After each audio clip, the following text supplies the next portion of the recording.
Bueno, vamos a iniciar este estudio del libro de Daniel. Vamos a leer el libro de Daniel. Vamos a iniciar este estudio porque es importante analizar acerca de la vida de quién fue el profeta Daniel. Daniel fue un profeta que se levantó siendo muy jovencito, fue sacado del pueblo de Israel, del territorio de Israel, fue sacado y deportado junto con varios del pueblo de Dios. Algo que yo les había comentado antes de la profecía de Jeremías, que fueron deportados a Babilonia, fueron llevados cautivos a Babilonia en el tiempo del rey Nabucodonosor. Daniel fue una de esas personas que fue llevada cautiva, pero era un jovencito, él era un muchacho jovencito en aquella época, pertenecía a una familia importante de Israel, era como de la nobleza de Israel.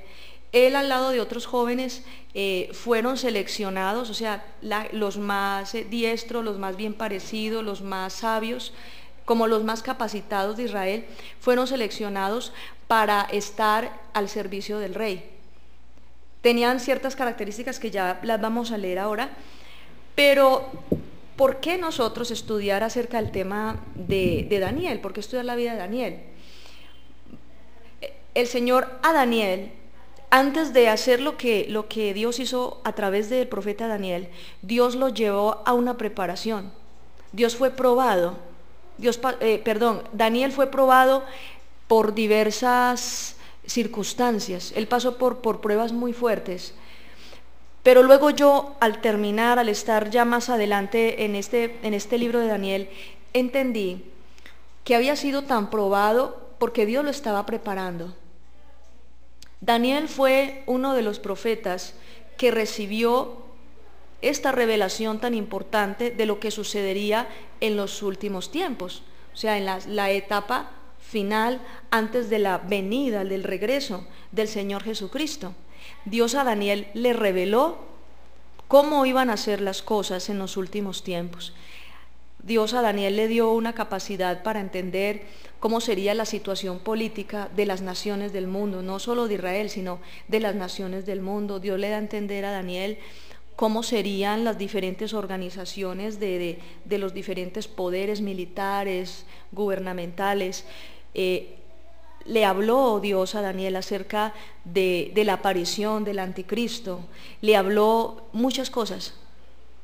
Eran revelaciones tan grandes, son revelaciones tan grandes, son cosas tan importantes, que para poder Daniel recibir toda esa revelación, fue necesario primero que Dios tratara con él, que Dios primero lo preparara, que Dios primero lo formara.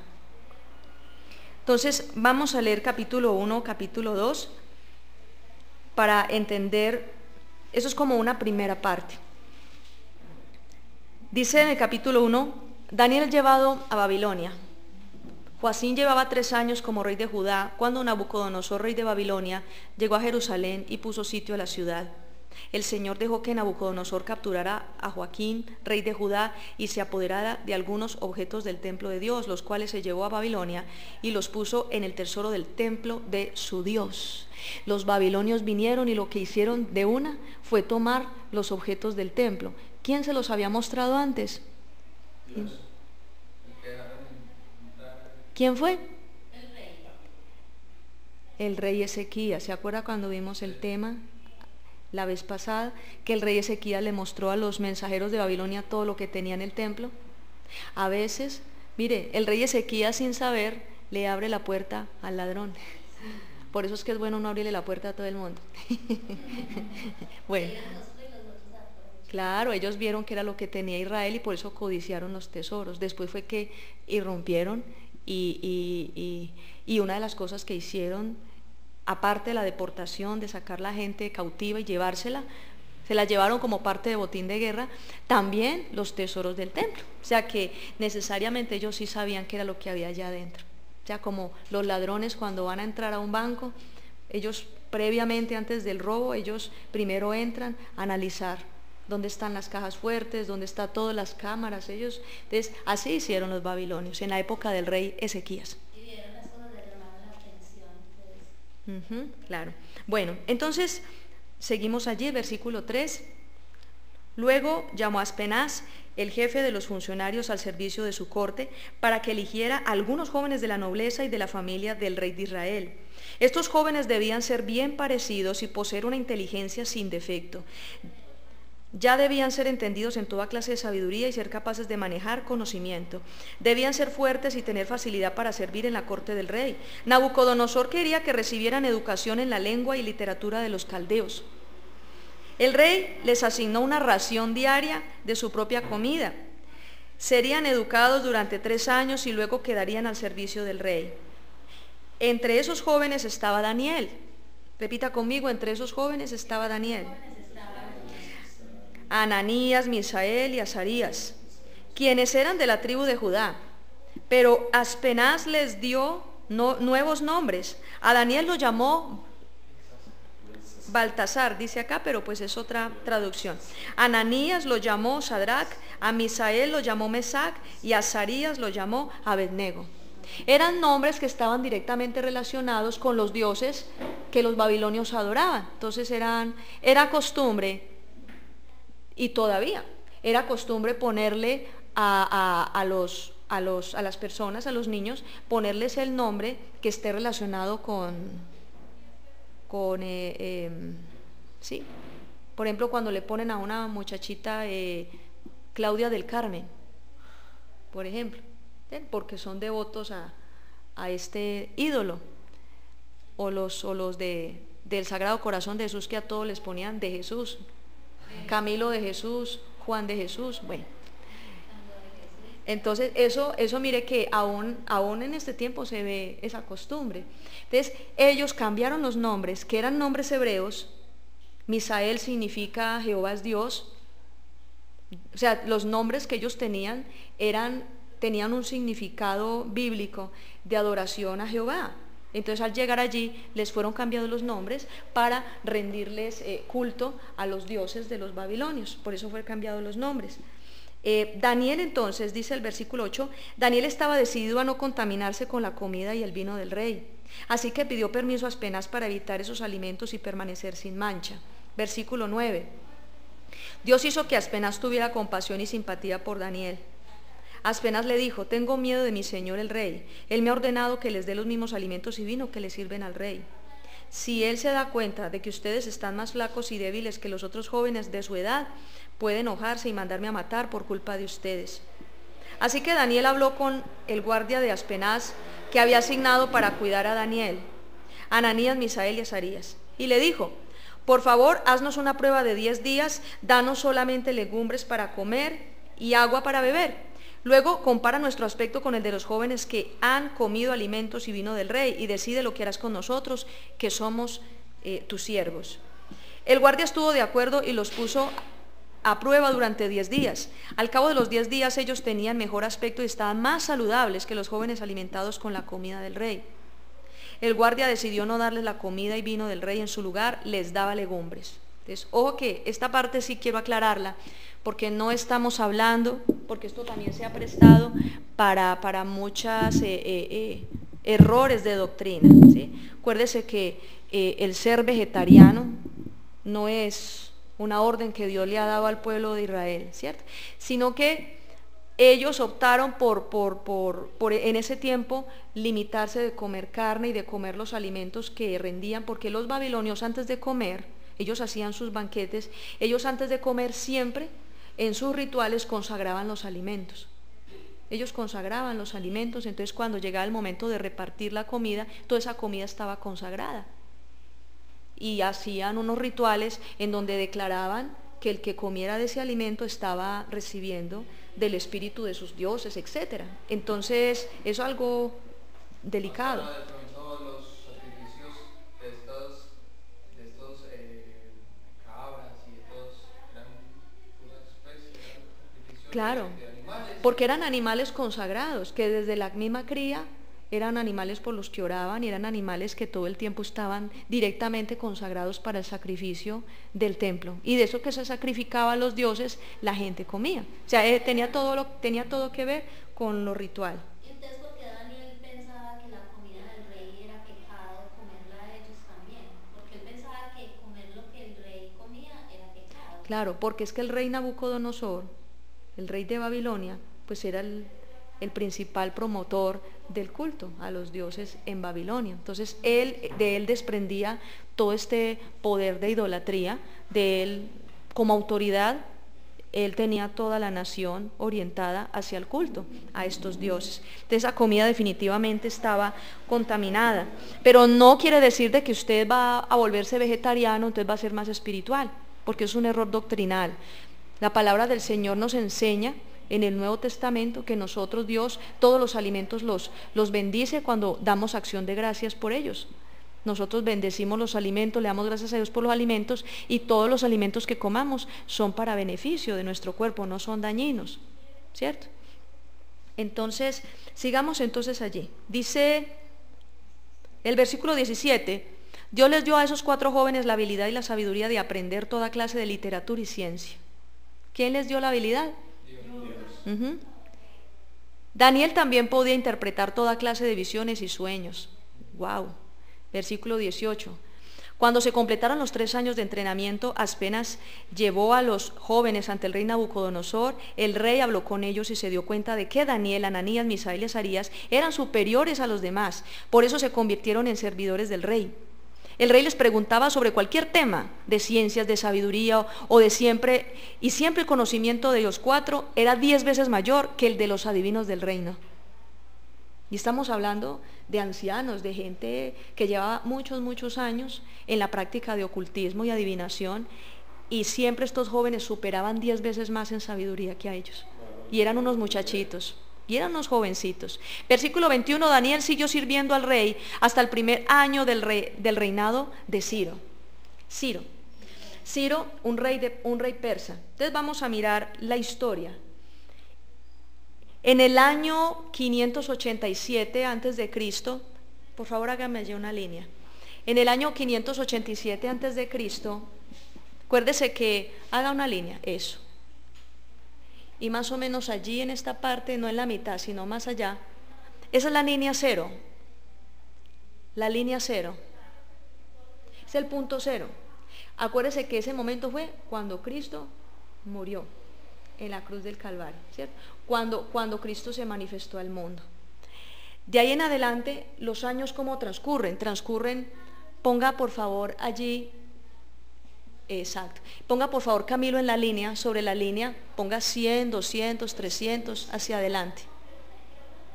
Entonces, hacia la derecha, empieza a ascender, es en orden ascendente, 100, 200, 300, 400, pero antes del año 0, la cronología del tiempo antes de Cristo es al contrario. Entonces, allí es decreciente, Entonces, ubiquemos por acá el año 587. Eso, el año 587 antes de Cristo. La deportación fue en el año 587 antes de Cristo. En ese año, por ejemplo, fue que Nabucodonosor no estaba vivo. Un descendiente de Nabucodonosor era rey, llamado Belsasar.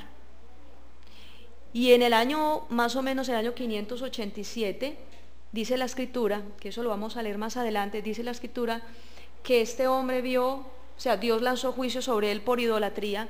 Daniel profetizó que su reino iba a caer. Y esa misma noche llegaron allá a Babilonia los persas, los medos y los persas. Llegaron a Babilonia y mataron al rey, tomaron posesión del reino de Babilonia. Fue establecido un segundo, digámoslo, del rey Ciro. Había un hombre de confianza del rey Ciro y lo mandó como rey sobre Babilonia de parte de Media y Persia. Se llama Darío. Darío fue, después de que murió Belsasar, Darío tomó el poder y entonces Daniel tuvo que empezar a entenderse con Darío. Pero Darío ya no era babilonio. Darío había nacido en la población de Media.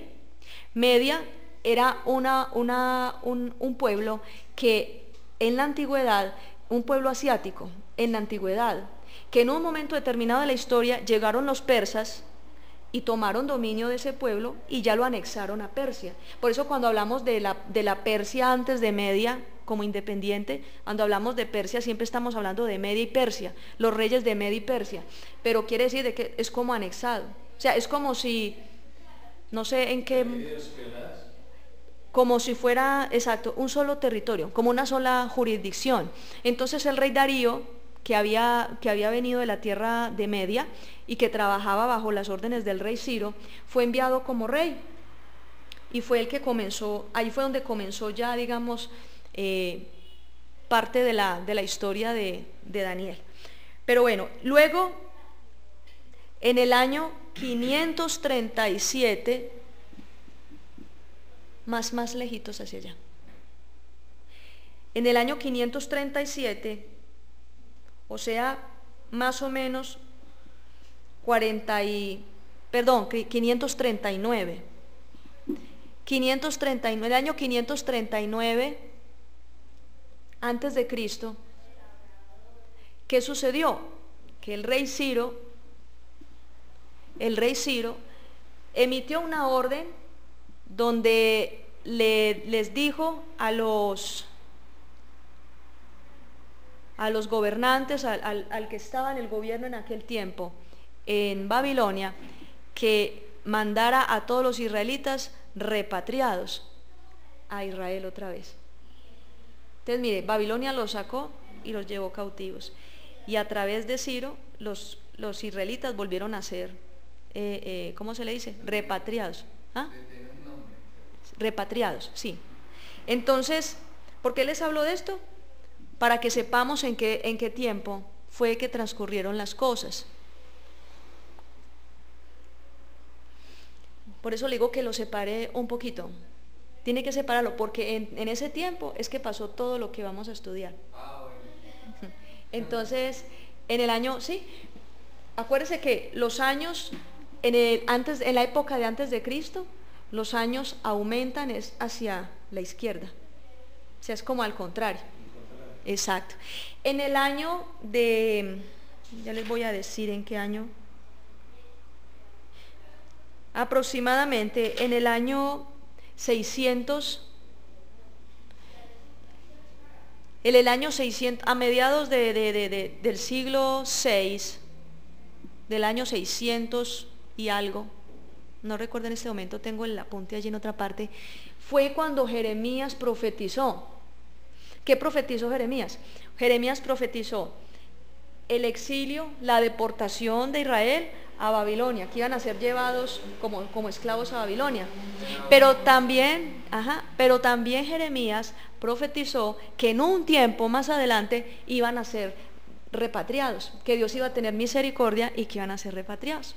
Entonces mire cómo se cumplen las cosas, mire cómo se cumplió esta profecía. Después de que Jeremías profetizó, transcurrieron más o menos unos 144 años.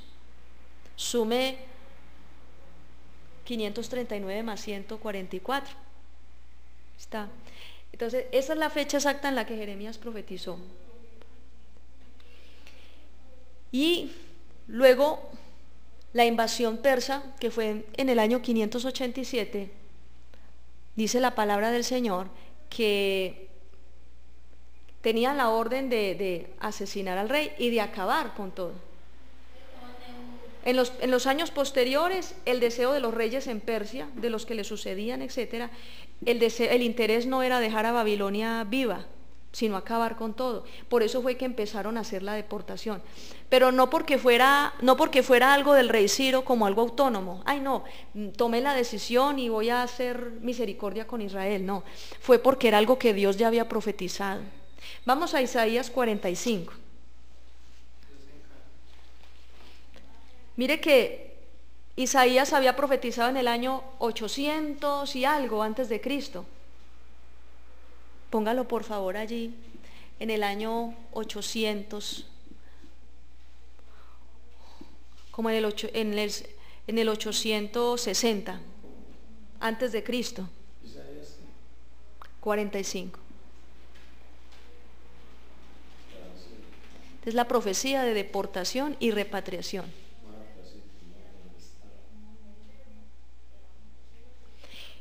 ¿Cómo dice ahí Isaías? Lea por favor Juan, Isaías 45, va a leer por favor del 1 al 4. Encargo de Dios para Ciro. Así dice Jehová a su ungido, a Ciro al cual tomé yo por su mano derecha, para sujetar naciones delante de él y desatar lomos de reyes, para abrir delante de él puertas y las puertas no se cerrarán. Yo iré delante de ti y enderezaré los lugares torcidos, quebrantaré puertas de bronce y cerrojos de hierro, haré pedazos, y te daré los tesoros escondidos y los secretos muy guardados, para que sepas que yo soy Jehová, el Dios de Israel, que te pongo nombre. Por amor de mi siervo Jacob y de Israel, mi escogido, te llamé por tu nombre. Te puse sobrenombre, aunque no me conociste. Es tremendo, mire, lo que hace Dios y el poder de Dios. Cómo es que el Señor le revela a uno de sus siervos, los profetas, como Isaías, más de 200 años antes, le revela acerca de Ciro y le da hasta el nombre. No sabía. O sea, Isaías no tenía ni idea quién era Ciro, pero él escribió esta profecía. Esta profecía se cumplió en el año 539. Imagínense cuántos años transcurrieron, cuántos siglos, fueron varios siglos. Del 860. Ciro en el año de 539, el rey Ciro, llamado también por la historia Ciro el Grande, el rey Ciro ordena la repatriación del pueblo de Israel, y es más, del mismo tesoro del reino persa, él destina recursos financieros y todo lo que se requiere para la reconstrucción de las murallas de Jerusalén, para que el pueblo, no solamente Israel, regresara a su tierra, sino que también tuviera con qué sostenerse durante un tiempo y tuviera la forma de edificar, los materiales, todo lo que se requería. También en una etapa de todo esto, que fue en el año 444, un hombre llamado Nehemías estaba al servicio del rey y también en Persia, y dice la palabra del Señor que él solicitó ir y hacer todo este proceso de reconstrucción de la muralla, y fue enviado con cartas. O sea, el reino de Persia en aquella época fue de mucha bendición para Israel. El reino de Persia, ¿qué compone el reino de Persia? Compone una región que básicamente está conformada por el país llamado Irak, sí, y una zona, Irak, y una zona y una parte, no, Irán era, bueno, como una otra parte allí, pero básicamente era Irak. Irak básicamente era como la sede de gobierno de los persas, y de hecho a los iraníes, a los iraquíes se les llama persas, son del imperio persa. Ellos pues lastimosamente en sus creencias, porque dice acá Dios, aunque no me conociste, pero por amor a mi pueblo, yo te levanto a ti para que hagas bien. Que Dios puede levantar hasta un inconverso, un impío, un idólatra, Dios lo puede usar para beneficiar a su pueblo, al pueblo de Dios. Te mire la soberanía tan grande de Dios, que toma el corazón de un rey impío, idólatra, un rey pagano, y inspira a este rey para que haga misericordia, lo usa a él para que haga misericordia al pueblo de Israel. Es tan importante nosotros, mire que los libros proféticos no solamente son como para uno alimentarse espiritualmente y tener como ese concepto solo intelectual de la información que está aquí, sino entender que lo uno conecta con lo otro. O sea, como Isaías tantos años antes, siglos antes, habló de un hombre llamado Ciro que ni siquiera conocía. Es más, ni modo de que se puso Isaías de acuerdo con Daniel. Daniel ni siquiera había nacido. Entonces, esto confirma mucho más el poder y la soberanía de Dios en la estructuración, en el registro de su palabra. Que muchas personas dicen, es que esa Biblia, eso lo escribió ahí un tipo, se lo inventó. No, es como se lo va a inventar con todo eso. Y respaldo histórico, porque si ustedes miran en la historia de la humanidad, libros históricos, ahí aparecen.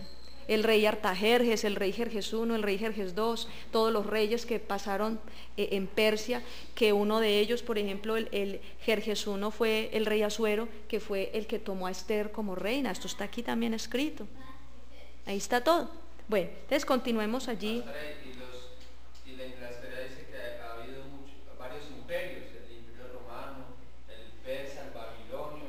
Y todo eso está en la palabra. Los reyes y todo está en la... Y lo que pasó en cada etapa, en la palabra del Señor, es tremenda.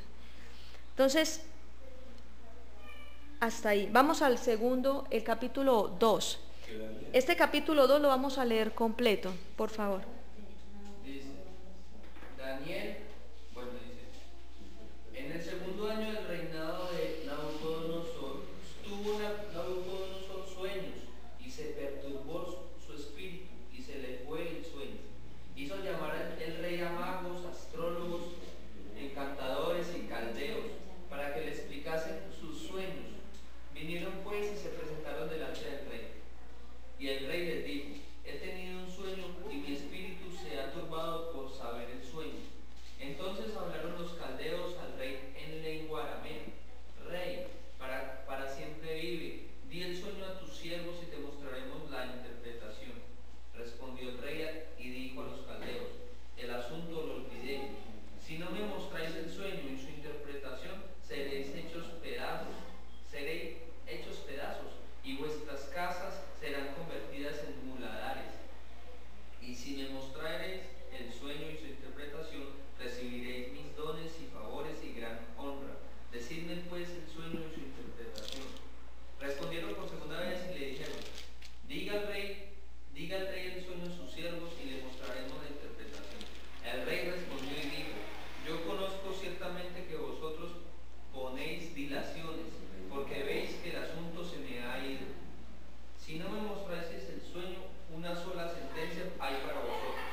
Amén.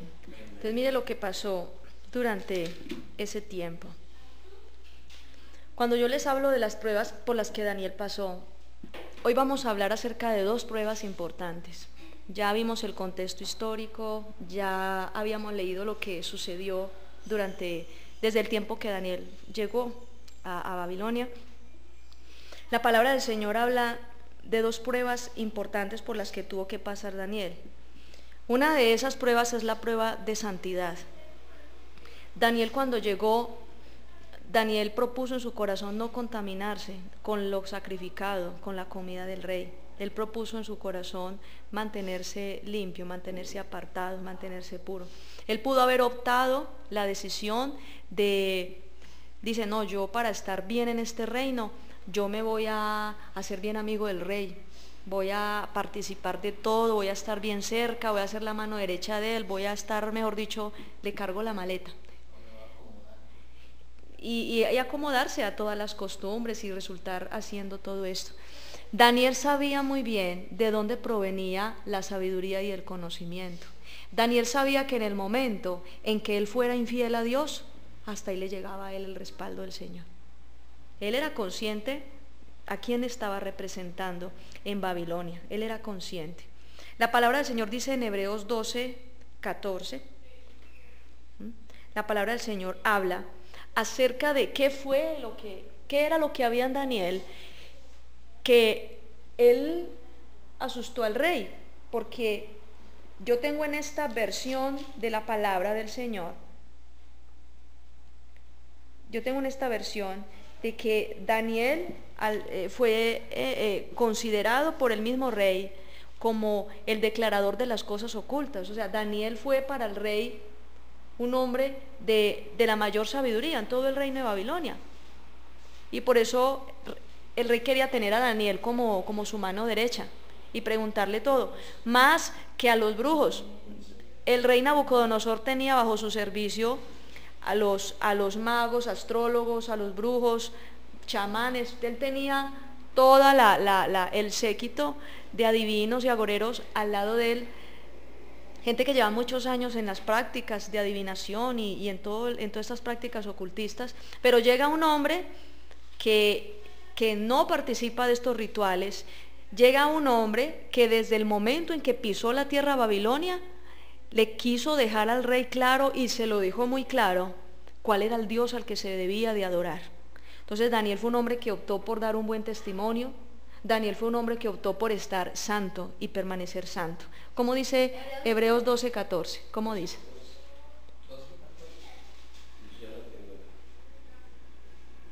Seguid la paz con todos y la santidad, sin la cual nadie verá al Señor. La santidad. Mire, yo les hablo acerca de esto porque la prueba de santidad llevó a Daniel a tener una sabiduría sobrenatural, una revelación sobrenatural y un conocimiento que ningún hombre llegó a tener en el reino de Babilonia. Es más, en toda la historia de la humanidad no se ha hablado de un hombre tan sabio y tan discernidor y tan entendido en la ciencia y el conocimiento de todos los misterios como a Daniel. En ninguna parte de la Escritura. Se habla de Salomón, que fue un hombre muy sabio, pero era una sabiduría más aplicada al gobierno y al orden social del pueblo de Israel, sobre el cual él estaba como rey. Se hablaba de un hombre como Moisés, por ser el más manso de la tierra. Entonces, pero se habla de Daniel como un hombre que tenía una sabiduría, que tenía un conocimiento, una revelación, y que interpretaba los sueños. La palabra dice, sin santidad nadie verá al Señor. Y hay muchas personas que quieren conocer los misterios del reino de Dios, que quieren que Dios les revele cosas. Es más, hay gente que clama en las iglesias y dice, Señor, háblame, Señor, quiero ver tu rostro, Señor, quiero conocerte, pero no se santifican. Para uno poder ver las cosas del reino de Dios, para uno poder ver las cosas espirituales como Dios las ve, es necesario que nuestros ojos estén limpios. Diga al que tiene al lado, es necesario que nuestros ojos estén limpios. Mire, un hombre como Daniel no podía darse la licencia, aquí con los varones que están presentes, un hombre como Daniel no podía darse la licencia de mirar y codiciar una mujer sexualmente. O sea, él se santificaba, él se protegía de las tentaciones sexuales. Era un hombre que no codiciaba los tesoros del rey, no codiciaba ni la comida del rey. Estamos hablando de un hombre que fue capaz de cambiar un pedazo de pernil por una zanahoria. ¿Por qué? Porque él no se dejaba dominar por su cuerpo. Él no se dejaba dominar por los placeres, ni por los sentidos. Fue un hombre, hablando de los sentidos espirituales, nosotros tenemos sentidos naturales. Nosotros tenemos ojos, ¿cierto? La boca, el olfato, los oídos, son sentidos, el tacto. Son sentidos naturales que Dios nos dio en nuestro cuerpo. Pero también hay sentidos espirituales que cuando uno nace en Cristo Jesús y recibe a Jesús, viene el Espíritu Santo y Él activa esos sentidos espirituales. Entonces con los sentidos espirituales empiezan a manifestarse los dones del Espíritu Santo. Empezamos a tener discernimiento, empezamos a percibir la presencia de los demonios, empezamos a percibir la presencia de ángeles, empezamos a percibir y a escuchar la voz de Dios, empezamos a entender muchas cosas del mundo espiritual que no entendíamos porque el mismo pecado nos tenía así como embotados. Pero a medida que uno se santifica, empieza a desarrollar el Espíritu Santo en nosotros, conforme obviamente a su voluntad. Él empieza a desarrollar en nosotros esa sensibilidad, nos empieza a abrir los ojos, nos empieza a dar una capacidad y un entendimiento tremendo en la palabra, nos empieza a dar la capacidad de escuchar su voz audible, nos empieza a dar la capacidad de percibir las cosas del reino. Y hay mucha gente que dice, ay, tal persona, qué bueno, como sabe de la Biblia, como tiene esas experiencias sobrenaturales con Dios, que Dios lo lleva. Pablo, en 2 Corintios 12, que Dios lo llevó al tercer cielo. Ay, qué bueno uno tener esas experiencias. ¿A ustedes no les gustaría eso? Conocer el reino, ver el trono de Dios en persona, en vivo y en directo. Escuchar la voz de Dios audible, ¿no les gustaría eso? Claro. Pero dice la Escritura que sin santidad nadie verá al Señor. Entonces es un precio que hay que pagar. Es una santificación, esto es de dominio propio, esto es de guardarnos. Daniel sabía que no había un tesoro más grande en el mundo que poder tener a Dios cara a cara. Daniel sabía que no había nada más grande en el mundo que escuchar su voz y que poder hablar con Él como se habla con un amigo. No había un tesoro más grande. Entonces para él, el codiciar de pronto, para Daniel, un muchacho de 16, 17 años, que está con sus hormonas, que está en la etapa que sabemos, para él no fue tan duro, no era tan importante el tener experiencias de fornicación, el tener aventuras. Él pudo haber estado con muchas mujeres, de esas mujeres paganas del reino de Babilonia. Pero la palabra del Señor aclara que definitivamente Daniel se guardó, se santificó. Y esa santificación no se sabe si fue una prueba muy dura para Daniel o si fue algo fácil. Pero lo que yo sí veo en la palabra es un hombre con un dominio propio, todo un señor, un muchachito de 16, 17 años con dominio propio, que estaba dispuesto a agradar a Dios, que estaba dispuesto a apartarse para el Señor. Él sabía definitivamente que al santificarse Dios se agradaba. Cuando Daniel llegó a Babilonia, seguramente la expectativa de Daniel no era quedarse en Babilonia, porque él conocía la Escritura, él conocía las profecías y él decía, va a llegar un momento en que vamos a regresar, entonces yo me tengo que preparar porque yo soy un siervo de Dios. Imagínense él llegando a Babilonia y todo así echado en las petacas, todo libertino. Ah, no, pues igual aquí nos desordenamos porque esto aquí es así. Como hay muchos cristianos, hay cristianos que están ahí bien con Dios y llegan de repente, se van a vivir a otra ciudad, o cuando van a visitar la familia en diciembre, o van a algún lado de vacaciones, cuando menos pensó, llegan todos locos, llegan todos echados al ruedo, llegan todos afectados. La palabra de Dios le dice, por ejemplo, a Jeremías, conviértanse en ellos a ti, pero tú no te conviertas a ellos. Daniel tenía entendido eso. Daniel decía, no, yo de aquí no me muevo.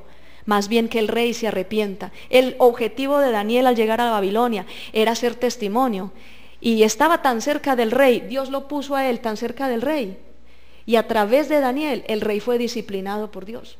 A través de Daniel, más adelante lo vamos a ver, cómo Dios quebrantó al rey de Babilonia. ¿Cómo les parece? Por la santidad de Daniel, muchas de estas cosas se dieron. El hecho de Daniel, mire, a veces los varones cristianos deben entender que en su santificación son instrumentos, y Dios está desarrollando en ellos un plan tan poderoso, aún para transformar naciones, por la sola santificación de un hombre. Es que esto es algo tan lindo, tan profundo. Y muchas veces el diablo le engaña a las personas y los hace dejarse llevar como de la corriente de este mundo. Y muchas cosas que se pierden, hermanos, muchas cosas que nosotros hemos perdido por no santificarnos, hacen que los planes de Dios sean delegados en otros. Que Dios simplemente nos deseche, así como Dios desechó al rey Saúl. El rey Saúl pudo haber sido muy grande en el reino de Israel, pudo haber sido un hombre poderoso, haber expandido el reino de Israel, haber dado victorias, etcétera, etcétera. Pudo haber hecho muchas cosas porque era tremendo guerrero Saúl. Pero ¿qué? Se dejó llevar, no adoró a Dios, se dejó llevar de las cosas del pueblo, etcétera, etcétera. ¿Y qué pasó? Dios lo desechó. Daniel, conocedor de la Escritura, sabía todo esto. Yo no sé si él tenía de pronto un cronograma o algo, dice, aquí nos toca, me estoy alistando. Y dice la palabra del Señor, más o menos la repatriación se hizo en el año 539. Daniel tenía alrededor de 70 años. Un muchacho que llegó a los 16 a Babilonia y se santificó hasta los 70 años, y de ahí para allá más. Pero esperó todo ese tiempo, que fueron alrededor de 48 años o 50 años, como 50 años. Duró Daniel en Babilonia. En esos 50 años fueron quebrantados 2 reyes.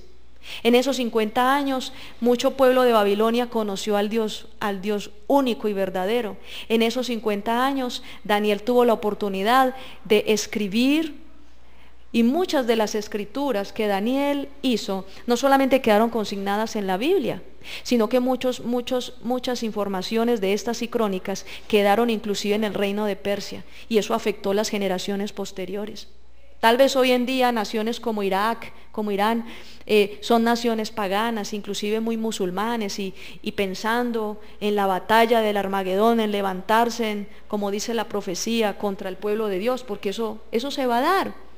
Pero sin embargo, de esos pueblos hay gente que le creyó a Dios, y hay gente que estuvo con Dios, y mucha gente, a través del testimonio de Daniel, mucha gente fue salva y adoraron al único Dios verdadero.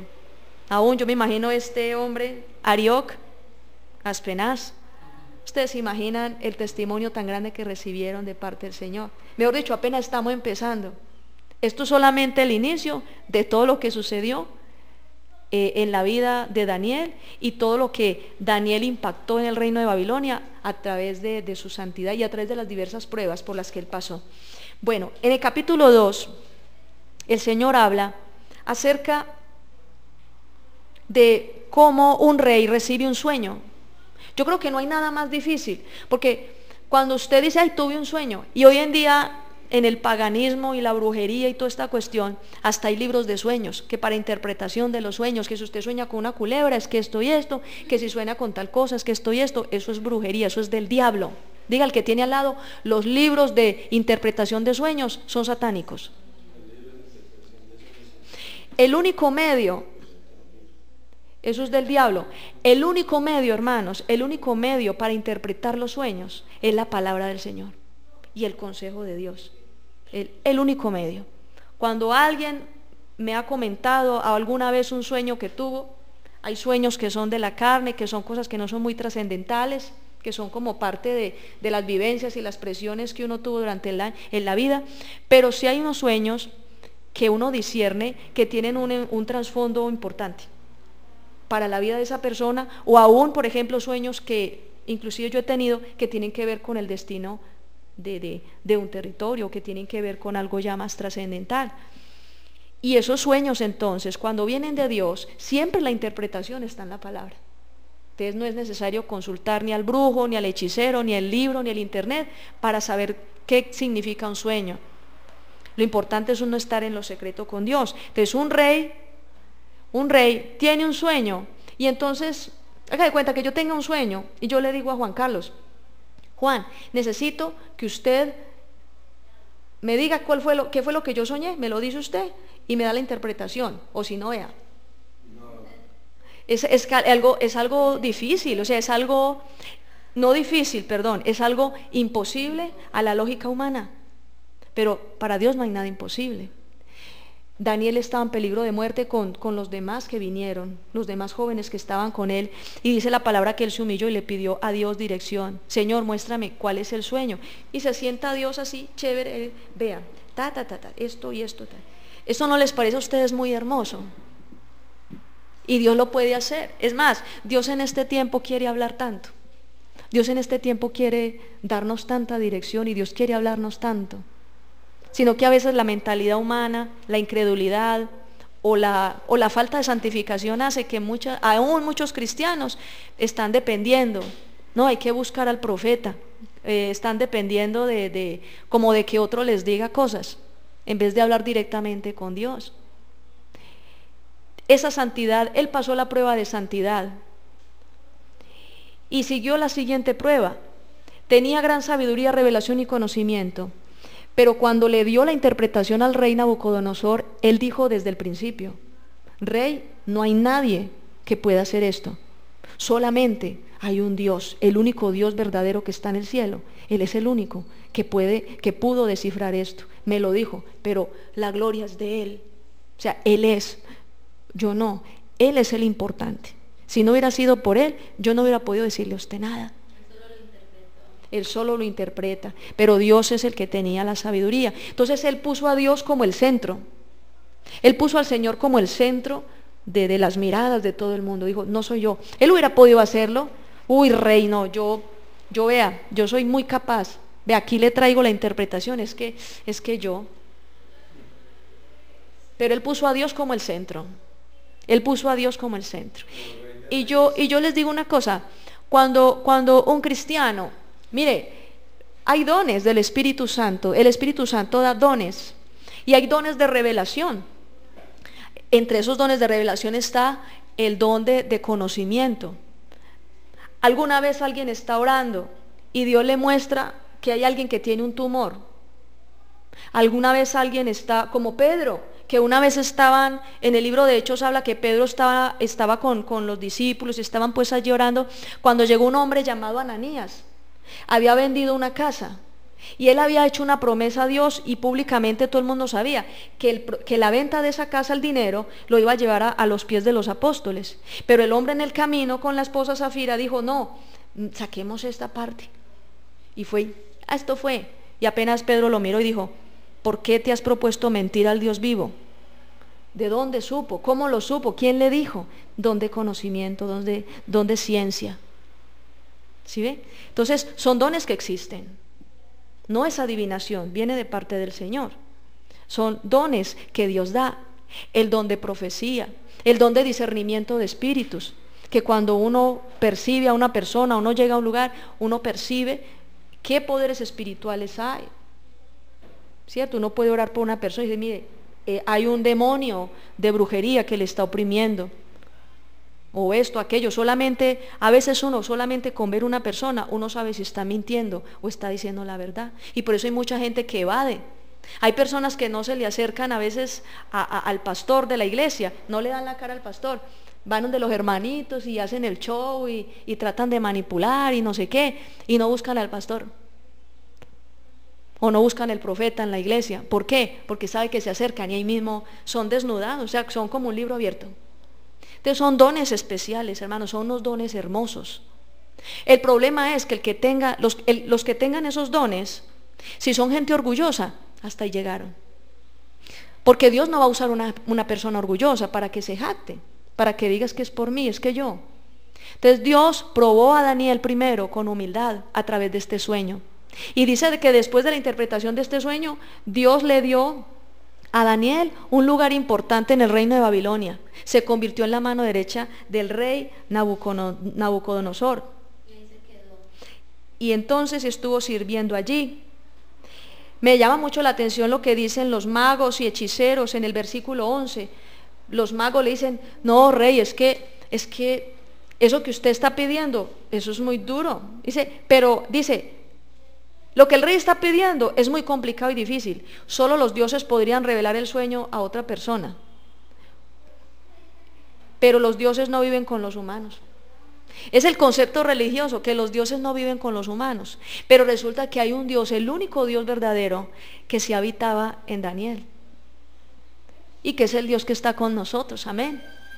Entonces, el concepto religioso, Dios está por allá.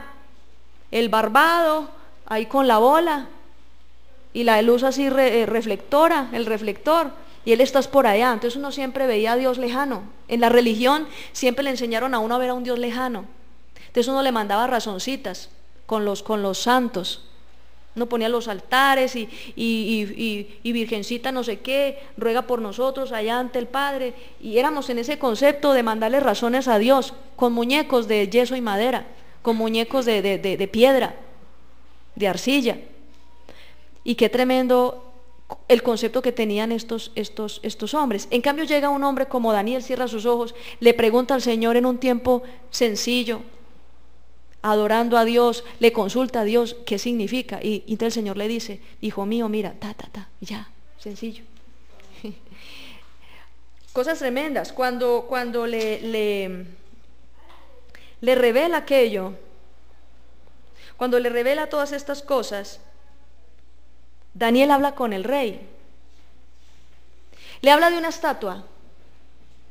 Acuérdense, la estatua tenía una cabeza de oro, tenía los hombros y el pecho de plata, tenía otras partes en otros materiales.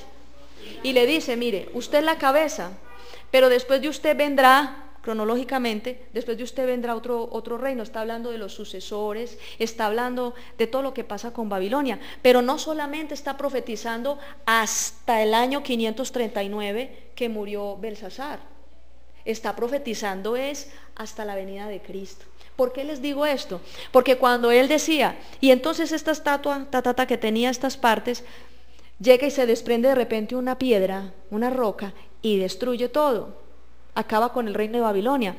¿Qué está diciendo este hombre? Si usted mira en Jeremías, capítulos 50, 51 y 52 en Jeremías habla de una profecía. Jeremías profetiza la caída de Babilonia. Pero no está hablando de la caída de Babilonia del año 539. Eso no fue una caída. ¿Qué fue? Pero está hablando de la venida del Señor Jesucristo. Está hablando de Babilonia ya no como el territorio de Irak. Está hablando de Babilonia como un sistema de culto que se extendió a todas las naciones del mundo y que luego va a ser confrontado por el mismo Señor Jesucristo y va a ser destruido cuando venga a enfrentar el anticristo. Cuando estamos hablando es del fin de los tiempos, estamos hablando ya de la venida del Señor, el juicio de las naciones, todo. Entonces imagínense, eso es una revelación tremenda que Dios le da a Daniel, un sueño tremendo que Dios le dio al rey Nabucodonosor. Dios le mostró a Nabucodonosor lo que iba a pasar, inclusive hasta el fin de los tiempos. Cuando habla Dios de que la roca viene y destruye la estatua, está hablando desde Jesucristo, el reinado de Jesucristo, quien es llamado en la palabra la roca inconmovible. Esa es la piedra que pasa a ser cabeza del ángulo. Cuando habla de la roca, como dice la palabra en el Salmo 18, te amo Jehová, fortaleza mía, roca mía. Está hablando la roca. Dios habla de la roca como Jesucristo mismo, el poder de Jesucristo, su reino y su imperio que no tendrá fin. Y es el que derroca todos los gobiernos de este mundo y el que va a avergonzar todo el sistema pagano de las religiones de este mundo. Amén. Entonces el rey, les adelanto un poco, en Daniel capítulo 3, el rey, de una manera muy necia, le da por mandar a hacer una estatua, no de esas partes, sino toda de oro. ¿Ustedes qué entienden por eso?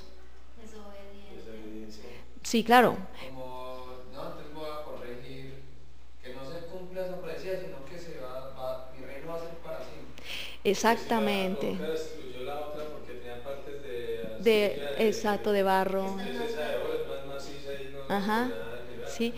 Como él representaba el oro, claro, como él representa, es que mire, como él representaba el oro, él se aseguró que toda la estatua fuera de oro.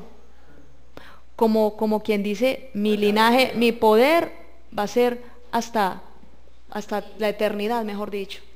Y eso se usaba mucho, o sea, en la antigüedad, investigando acerca de la historia de varios pueblos del mundo, uno se da cuenta, uno encuentra en las diferentes culturas, en el imperio romano, el imperio griego, en el imperio persa, en todos los pueblos antiguos y aún todavía hasta en nuestros días, que es muy común que se levanten estatuas y monumentos en honor al gobernante que esté en ese tiempo. Está ahí él así con o el busto de aquí para arriba, o montado en un caballo, como el Simón Bolívar, etcétera. Todo eso es soberbia. Todo eso es soberbia. Porque tanto los monumentos a los dioses paganos, como los monumentos a los seres humanos, todo eso es idolatría, todo eso es paganismo, todo eso es pecado. Entonces, ¿qué hizo el rey Nabucodonosor? No fue humilde. ¿Qué hubiera hecho él? Lo que hubiera hecho él es, como igual esa profecía se va a cumplir, era ser un buen rey en su tiempo y por lo menos arrepentirse y entregarse al Señor. Pero dice la Escritura que en vez de hacer eso, levantó una estatua y de ahí para allá, mejor dicho, después nos vamos a dar cuenta qué fue lo que sucedió. Entonces, esta prueba se llama la prueba de la humildad. Primero fue ¿cuál? La de la santidad. Ahora es la prueba de la humildad. Todo lo que recibe Daniel, los dones del Señor, todo lo que recibe de parte de Dios, su sabiduría, conocimiento, la unción que había en Daniel, ¿a quién le daba la gloria? Él sabía que era Dios. Y si él hubiera sido soberbio, con toda certeza, la prueba que seguía después no le hubiera pasado. Sí, entonces dice acá que el reino del Señor Jesucristo es el que destruye los tronos de todos los gobiernos humanos.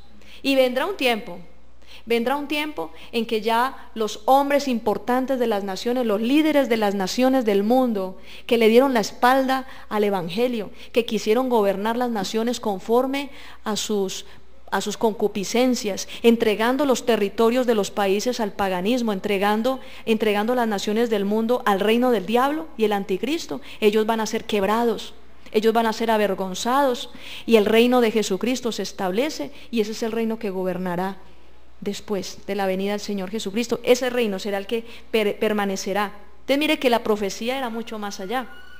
La profecía no se acababa, uno pensaría, esa profecía se acaba en el 539, cuando llega Ciro y manda su ejército y mata al rey de Babilonia y invade Babilonia. Hasta ahí llegó la profecía. No, esto está hablando es de más allá. Esto está hablando de mucho más allá.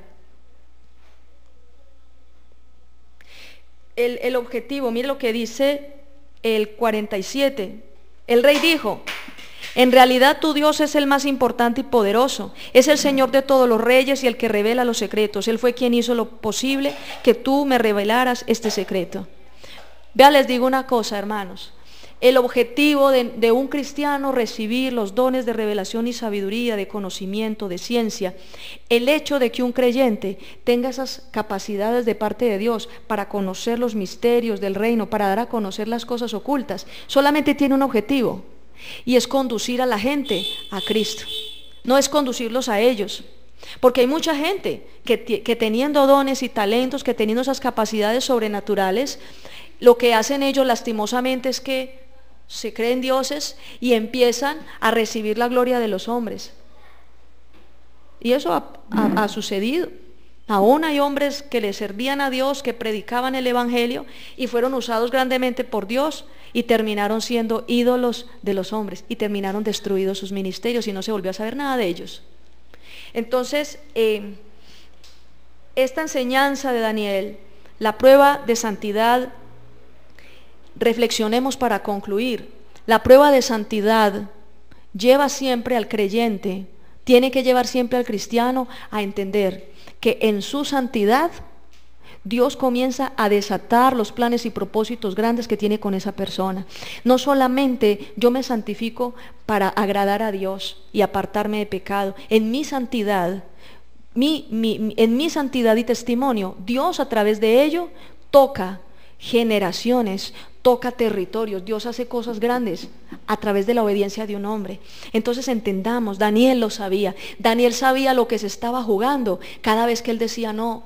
Daniel sabía lo que se estaba jugando cuando no iba a participar de los festines del rey.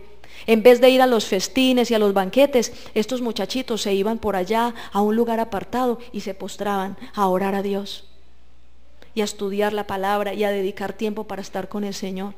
Tal vez dijeron, estos judíos tan amargados, estos israelitas tan malucos, no participan, no se divierten, entonces ¿cuándo se ríen? ¿Cuándo disfrutan? Y tal vez mucha gente te podrá decir a ti, es que usted desde que se volvió cristiano se volvió muy amargado. Pero la gente no entiende que a través de tu santidad usted está poniendo en juego, hay muchas cosas en juego, hay muchas cosas en juego. Si a una persona dice, a mí no me importa ver a mi familia restaurada, a mí no me importa ver una ciudad convertida a Cristo, a mí no me importa ver mi descendencia santa y entregada al Señor y guardada de maldiciones, a mí no me importa, el que diga eso está loco. El que diga eso es que realmente es necio, es una persona necia. Pero la santidad en nosotros afecta más de lo que usted se imagina y hace más de lo que usted se imagina. La humildad nos abre la puerta, la humildad es la llave para que Dios nos ponga delante de asuntos importantes. Porque Dios no va a poner a una persona orgullosa en planes grandes de Dios, lo destruye.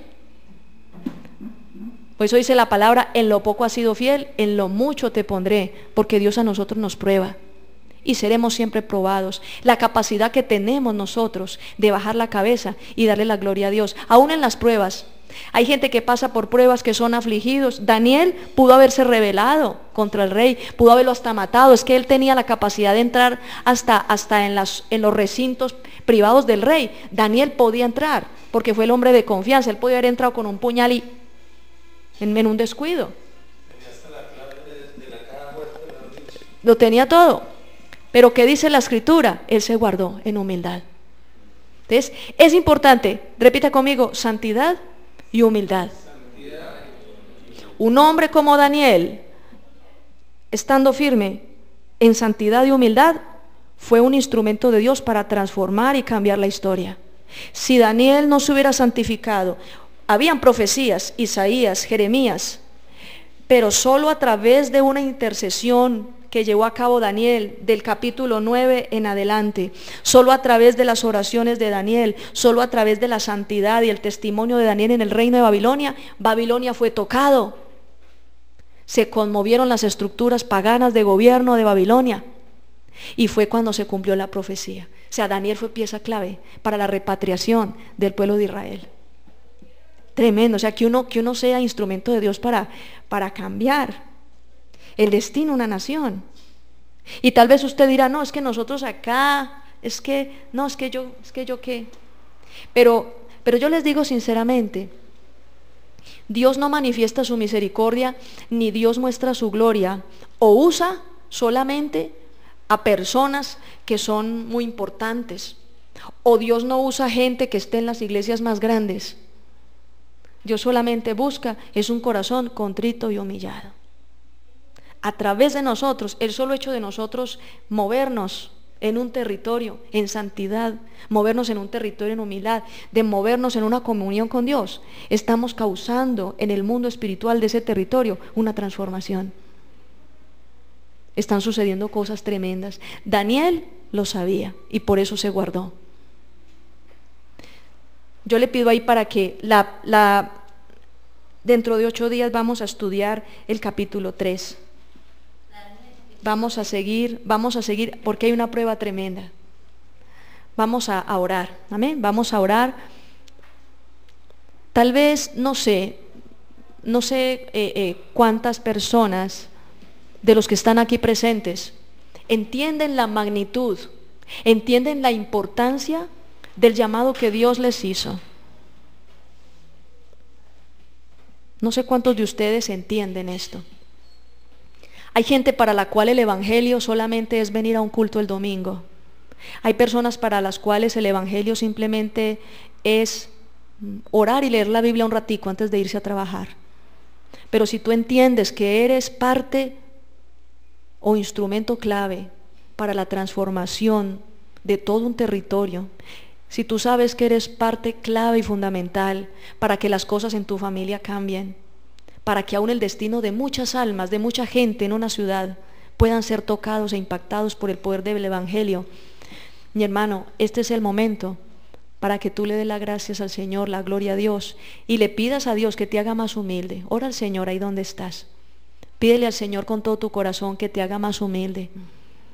Que mientras más grandemente Dios te use, tú seas más humilde. Que mientras más Dios use tu vida, mientras más experiencias sobrenaturales tengas, mientras más conocimiento, mientras más sabiduría, mientras más respaldo y unción y poder de Dios se manifieste a través de ti, más humilde tú debas ser. Pide al Señor dominio propio. El orgullo, mi hermano, el orgullo es un peligro para los planes de Dios en un hombre o en una mujer. Dice la palabra del Señor en Mateo 11:29, aprended de mí que soy manso y humilde de corazón y hallaréis descanso para vuestras almas. Aún el orgullo no da paz, el orgullo enaltece a las personas, pero también el orgullo atormenta, hermanos. El orgullo oprime. Una persona orgullosa no tiene paz. Dios habla de la humildad como ese medio para tú tener paz. Señor, danos la capacidad de ser siempre humildes, de saber de quién es la gloria. Sabemos lo que tú vas a hacer en esta ciudad, lo que vas a hacer en Colombia. Sabemos, Señor, lo que viene para nuestra nación. Danos la capacidad de poder escuchar tu voz. Ayúdanos, Señor. Queremos ser santos, queremos serte fieles. Señor, que la corriente de este mundo no nos absorba, que la corriente de este mundo no impida escuchar tu voz. Dígale conmigo, Señor, quiero santificarme.